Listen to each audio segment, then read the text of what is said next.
നമസ്കാരം കൂട്ടുകാരെ, ഞാൻ പീറ്റർ ചോളു. 23/4/2026 വൈകിട്ട് റബ്ബർ വില നോക്കുമ്പോൾ വീണ്ടും റബ്ബർ വില കൂടുകയാണ്. അതേസമയം സ്വർണ്ണവില വീണ്ടും കുറഞ്ഞിരിക്കുകയാണ്. ഒരു ഗ്രാമിൻ്റെ മുകളിൽ 110 രൂപയും ഒരു പവൻ്റെ മുകളിൽ 880 രൂപയാണ് കുറഞ്ഞത്. 22 ക്യാരറ്റ് നോക്കുമ്പോൾ 14,775, ഒരു പവന് 1,12,600. അതുപോലെ 24 ക്യാരറ്റ് രൂപ 15,355, ഒരു പവന് 1,22,840.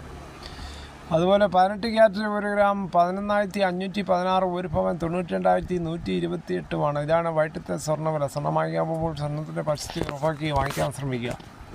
അതേസമയം റബ്ബറിൻ്റെ വില നോക്കുമ്പോൾ റബ്ബർ വില കോട്ടയം മാർക്കറ്റ് വില നോക്കുമ്പോൾ RSS 4 kilo 238, RSS 5 kilo 234, ISN 20 204, latex 60 DRC 159 രൂപ 53 പൈസ. ഇനി കൊച്ചി വില നോക്കുമ്പോൾ RSS 4 kilo 238, RSS 5 kilo 234. Agartala വില നോക്കുമ്പോൾ RSS 4 കിലോ 228, RSS 5 കിലോ 225. ഇതാണ് വൈകിട്ടത്തെ റബ്ബർ വില. ഇന്നത്തെ റബ്ബർ വിലയിൽ രാവിലെയുമായിട്ട് കമ്പയർ ചെയ്യുമ്പോൾ 2 രൂപയാണ് കൂടിയിരിക്കുന്നത്.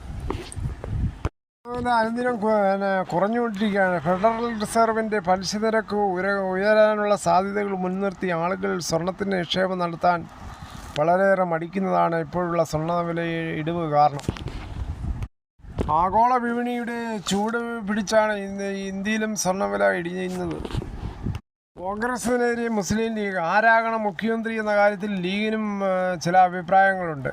ഇപ്പോൾ ചർച്ച നടക്കുന്നത് വളരെയേറെ ദുഃഖകരം തന്നെയാണ്. കാരണം റിസൾട്ട് പോലും അറിയാതെ ചർച്ചകൾ നടക്കുന്നത് വളരെ പ്രയോജനമില്ലാത്ത കാര്യങ്ങളാണ്.